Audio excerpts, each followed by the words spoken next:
Today is Wednesday, January 21st, 2009. This is Jacqueline White, and I'm going to be interviewing Evelyn Cross. She's going to be telling us about growing up on the Rayburn Ranch.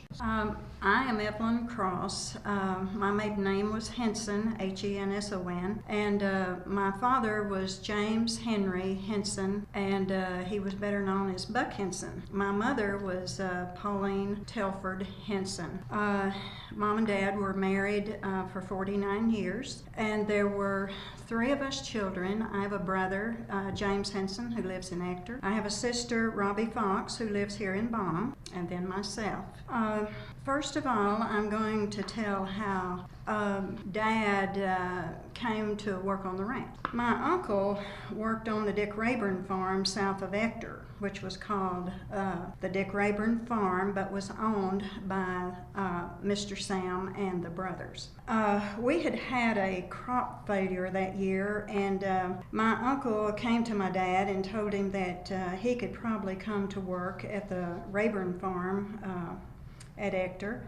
And so we moved to the Dick Rayburn Farm in February 1950. In November 1951, Mr. Sam came to my dad and asked if he knew of some good man that would like to move to the Rayburn Ranch as ranch foreman. Dad told him he would think about it and would get back with him. Dad went to Mr. Sam and asked him if he would be interested in him moving to the ranch as the ranch foreman. And Mr. Sam said, "Buck, I did not know you would be interested in moving there." He was happy that Dad wanted the job. We moved into the cabin on the ranch December the 7th, 1951, until Mr. Sam could get propane to the house that we were to live in so that we could cook. We lived in the cabin on the ranch for over a week and enjoyed it very much. Mr. Sam had about 100 head of cattle for Dad to feed and care for. And he also cut the hay and baled and hauled hay from the Rayburn home place and the Dick Rayburn farm. We called it the Dick Rayburn farm because Mr. Dick lived on the farm and was in charge of the work hands on the farm. My uncle left sometime in 1951 and moved to Dallas, and my brother, James Henson, married December the 1st, 1951, and he lived on and worked on the farm at Ector for a while. I helped Dad feed the cattle during the winter months after school each day. It took between 1 and 2 hours to feed the 100 head of cattle. When Mr. Sam came home from Washington, he would come to the ranch after stopping at home to see his sisters. After the Rayburn Library opened in 1957, he would stop there before coming to the ranch because he dearly loved the library. He loved the ranch and loved to come down and work with the cattle and do other things on the ranch. When we moved there, he would ride a horse named Pansy to work with the cattle, but later he would drive his car over the pasture to help herd the cattle. I've ridden with him in the car several times when he would be getting the cattle up to vaccinate and work with the cattle and the sale of cattle and so forth. Our first Christmas on the ranch, which was shortly after we moved there, Mr. Sam came on Christmas Eve and called Dad out to the feed shed. He had bought each of us a Christmas gift and had hidden them in the shed for Daddy to bring into the house on Christmas morning. His gift to Dad was always a bonus, and I think that year he gave Dad a pair of leather gloves. And then I remember very well his gift to me. It was a navy blue corduroy jacket from the Jack and Jill shop here in Bonham, and I still have the jacket packed away. It's a keepsake for me. I was so proud of the jacket as it was the best I had. My little sister, Robbie, got a teddy bear. Mother got a set of K-bar knives, and I still have at least one of the knives. Dad would pick me up from school so we could start feeding the cattle as early as possible, and then and get through before night if we could. And one day Dad had come to town for supplies, and I had to walk home from school facing the north wind. It was so cold that day, and when I came into sight of the house, I could see Mr. Sam's car in the yard. When I got there, he got out of the car and said, "I'm going in and build you a fire so you can get warm." I told him I could build the fire, but he insisted on building the fire And then he got that fire roaring, and a good warm fire, and I got warm, and we sat down and visited until Daddy and Mother arrived back home. Later, he told Dad that I needed a car to drive to school because I did not need to be walking in the cold. He picked out the car, and it was, as I remember, a 48 Chevrolet two-tone, and told Dad how much he owed him after allowing Dad a bonus which Mr. Sam paid on the car. Needless to say, the car did not cost Dad very much. He was so good to us. He also furnished us a milk cow, and he would give the calf each year to Mother so that we could kill it for beef to have to eat. Just before I graduated from high school in 1956, Dad asked Mr. Sam if I could use him as a reference when I applied for work. He thought for a moment, and then he said, "Buck, let me see what I can do." He came back to the ranch a day or two later and called me out. We sat down on a bench that was built between two oak trees. That's when Mr. Sam offered me a job in his congressional office in Bonham. I graduated on a Thursday night, went on a one-day senior trip on Friday to Beaver's Bend, and started to work for him on Saturday. Mr. Sam had lost his sister, Miss Lou, earlier that week, and we needed to get thank you letters out in response to all the flowers and the cards and the calls and food, etc. And then I worked in his office and helped set up the library and catalog the books for the opening of the library in '57. That was a wonderful experience helping with the library.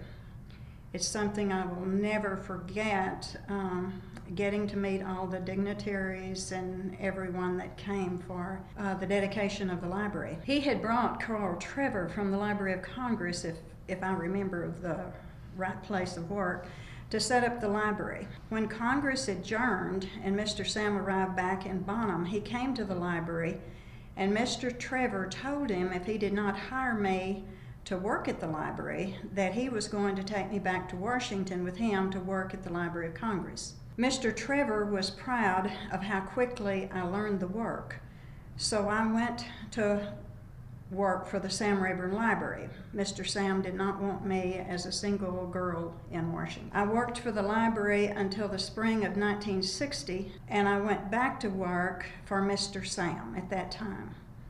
When Mr. Sam passed away, I was hired back at the library. And I married Edmund Cross June the 8th, 1963, and our daughter, Kimberly, was born September the 7th, 1967. June 1970, we decided I needed to stay home with our daughter, so I quit my job at the library. Mr. Sam came to the ranch once and brought with him Lyndon Johnson, Frank Eichard from Wichita Falls, and Homer Thornberry from Austin. He wanted all of the family to meet them. Dad was working out at the feed shed where Mr. Sam introduced them to him. Then they went to the house so Mother could meet them. He asked where my little sister Robbie was, and Daddy told them she is hiding in the feed shed. She was so timid and did not want to be seen in her shorts. She had to come out to meet them. Earlier, they had come to the library and I had met them there. He always wanted to introduce us to anyone who came to the ranch. Mr. Sam seemed just like family to us. After John F. Kennedy was elected president, H.G. asked me if I would like to go to the inauguration. I told him I would love to go. H.G. took the Bonham Daily Favorite newspaper out to Mr. Sam every day after work. So he asked Mr. Sam about my going. He thought it would be great for me to go and told H.G. that he would get my friend and I tickets to the inauguration and for the parade. Frida Lighty and I had never flown on an airplane before, but we flew into Washington, and that evening and night before the inauguration, it snowed big time. The news said it was a record snow. The snow stopped sometime during the night, and inauguration day was a beautiful day. Snow had to be scraped off of the seating, and it was a very cold day. What a thrill to be in Washington for Kennedy's inauguration. It is a day I shall never forget. It made me want to be there yesterday for Obama's inauguration. I sat in front of the TV all day and was still listening at 10 p.m. last night. While we were there, Mr. Sam got his chauffeur, George Donovan, to take his family that was there and Frida and I on a tour of Washington.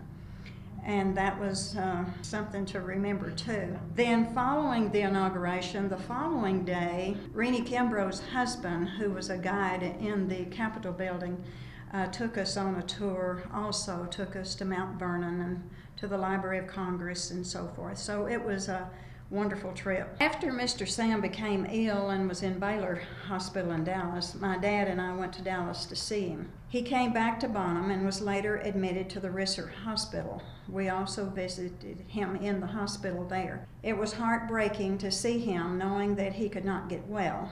We knew we would lose a great friend, but we also knew what it was going to mean to the nation. Mr. Sam was such an honest man, and this country would not be in the shape it is in today if we had more like him in Washington. Mr. Sam also said, if you tell the truth the first time, you do not have to remember what you said.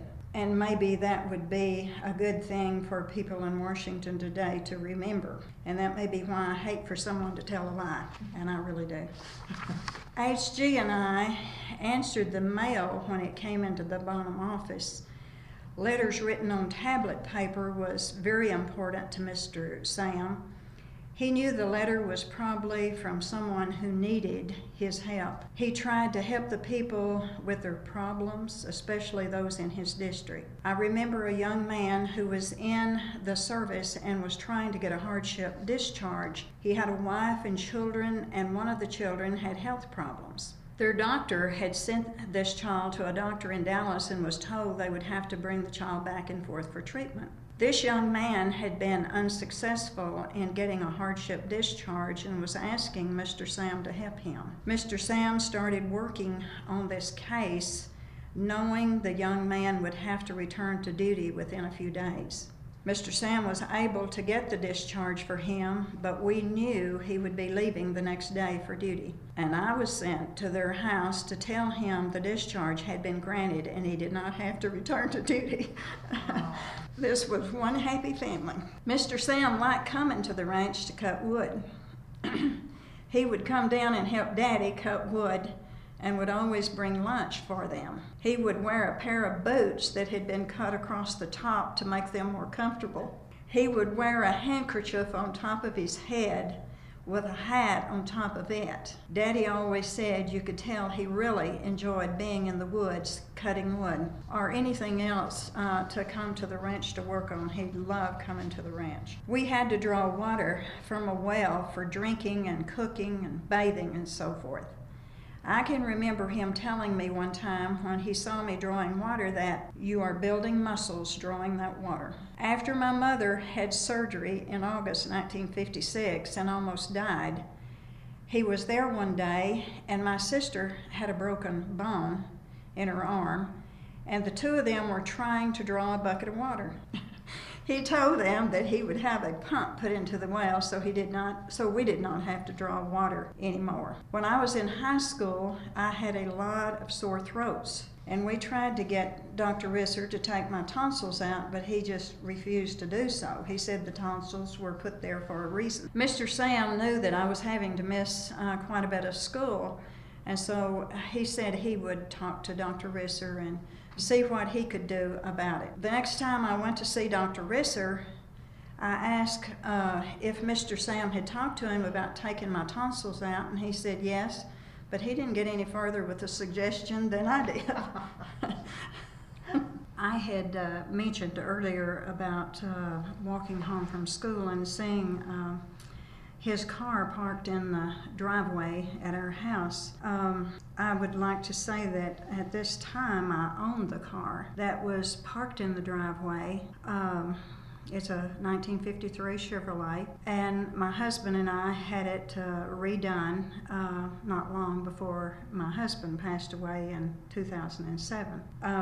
Another thing that I can remember quite vividly was one election night Mr. Sam did have an opponent that year, and of course we didn't have television, but we had the radio on, and Dad and I put a quilt out on the porch, and we would lay on that quilt listening to the election returns. And I was so young at the time that I didn't realize that there wasn't anybody was going to beat Mr. Sam in the election. And every time a box was reported and the other man was leading in that box, I would get real upset and tell Dad, "Oh, Dad, he's going to get beat, he's going to get beat." And Dad kept reassuring me that there wasn't any way that he was going to be defeated in the election. But anyway, that was, I was always afraid that he would be beaten, and little did I know. Dad thought so much of Mr. Sam. It just really got the best of us when Mr. Sam passed away. Not because he would be leaving the ranch, but because we had lost a very dear friend. I can remember being at the cemetery, and I was so upset, but I was trying to choke back. And the Speaker of the House that took Mr. Sam's place came to me and told me, "Let it go." And I just burst into tears. And I still feel that. I still feel that. I'm just so thankful that I had the unique privilege of being closely associated with Mr. Sam for the last 10 years of it. While working at the Sam Rayburn Library, I met many dignitaries. I met former President Truman. He came into the library when he came for the dedication of the library. And then I met Lyndon Johnson several times. That he came to the library, and I can remember one time that he flew in by helicopter and landed on the west side of the library. I met George Bush while he was still governor, but he was already running for president at the time. There were just so numerous dignitaries that I had met there. And then, of course, we saw the presidents that came to the funeral.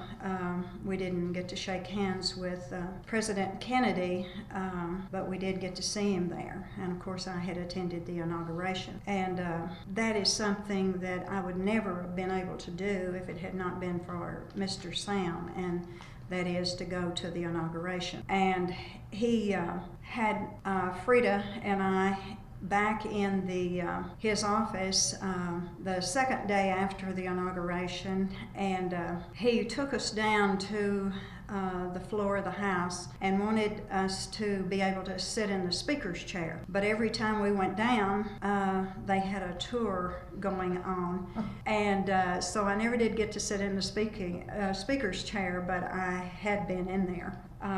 And there's just so many memories of Mr. Sam, and we lived it a daily life, just not knowing at what moment he would pop into the ranch or want to do work on the ranch or whatever. And of course he had a cabin there, and sometimes he would bring dignitaries down to the cabin, and we would meet those people as well. But it was a great opportunity for me and a great privilege to have known Mr. Sam and to have worked for him in the Bonham office.